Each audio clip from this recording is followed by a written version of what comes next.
Hi everyone, it's Sunday, January 7th. Time for another HideNet Week in Review. I'm Vera Jordick. It was a slow start to 2024 for the U.S. hide market, but that was also the case for other major global regions.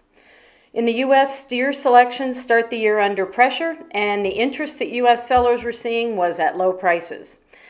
Branded material remains weekly steady, but volumes have not been good. The coming week is going to be the first full week of work after the holiday period, so we'll have to see what the slaughter rate is and what the situation with bids will be. We also want to note that the weight of hide selections is a topic among U.S. sellers and customers these days. Heavy Texas steers are mainly unchanged from our pre-holiday report at $24 for seasonal averages. And the downward pressure on other steers is also nudging natives a bit lower too. And just as in December, cows remain the bright spot thanks to steady demand, and prices are steady too. And even though it was a holiday week, combined export sales for the period ending December 29th were quite poor at 385,700. Combined shipments dropped by 28% to 370,100.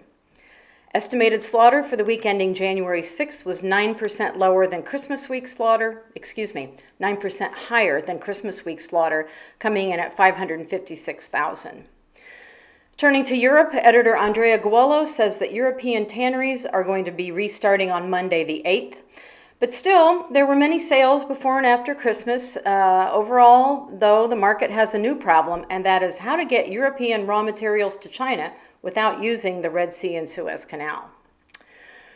For British sellers, prices haven't changed. The 36 plus tends to sell at 85 cents sterling per kilo.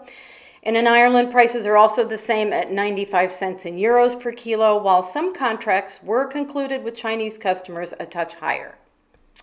For European bulls, the period saw some sales, but slaughter was calm overall, and they were producing good quality hides in the period.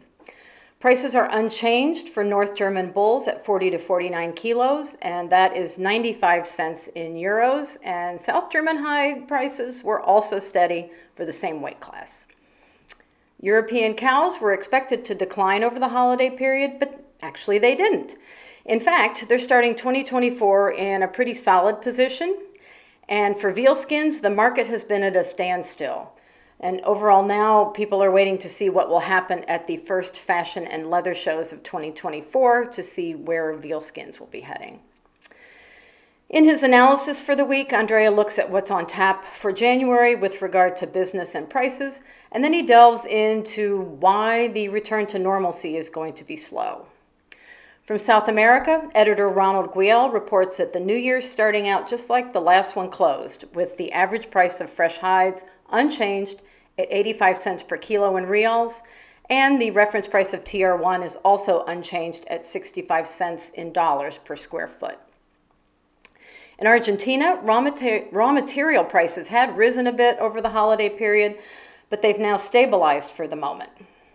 In other news from Brazil, the footwear sector is lamenting the backtracking on the payroll tax exemption extension that had been agreed upon, then vetoed by the president, then overturned only to be axed again. The footwear industry, even still, lost more than 7,000 jobs last year by November. From elsewhere in Latin America, Argentina lifted the restrictions on beef exports that it had in place, and Italy's Pasubio is boycotting some Paraguayan leather suppliers. That is all we have for this week, and until next week, good night from HideNet.